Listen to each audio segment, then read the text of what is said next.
I would like to use this timer to control these lights.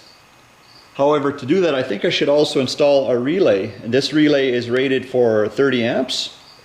And at this point, I don't know how many amps these lights in this configuration is using.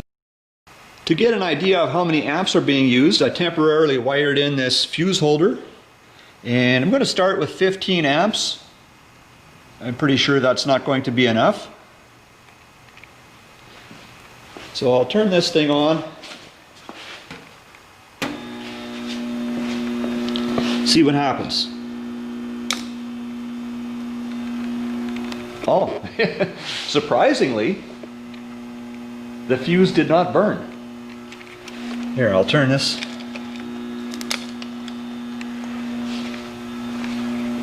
Oh, that's bright.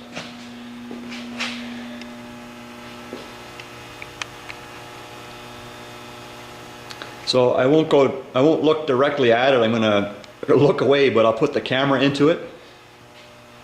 It's pretty bright. So now I've put in a 10 amp fuse. And I'm going to go turn this thing on, see what happens now.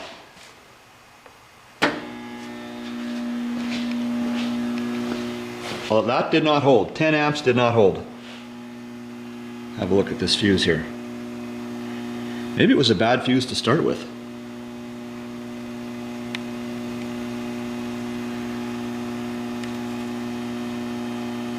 I'll put in another 10 amp.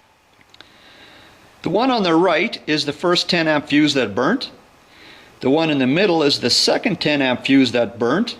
I wasn't quite prepared for that one, as I still had the battery charger running by mistake. So this time I want to do it again, but I would like to set up the camera and show, and I think like what happened with the middle one, the lights actually come on briefly. So it shows me that the fuse will actually hold, a 10 amp fuse will hold the load briefly.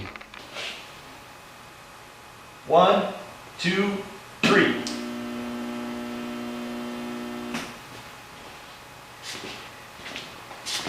And I can hear the fuse snap as it burns, but the 10 amp fuse did hold briefly. So that does work.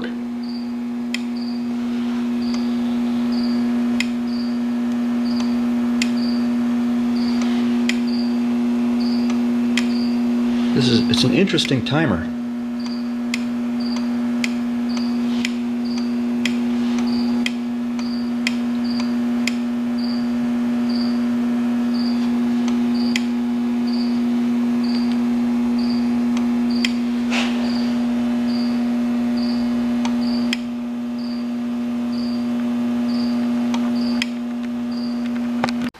So evidently this switch can energize two circuits alternately.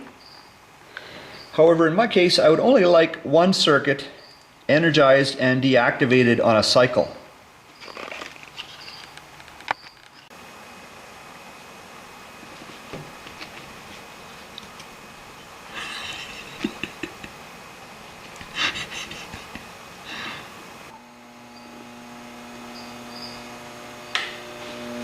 So I decided to leave the fuse in the wiring. It's down on the bottom here.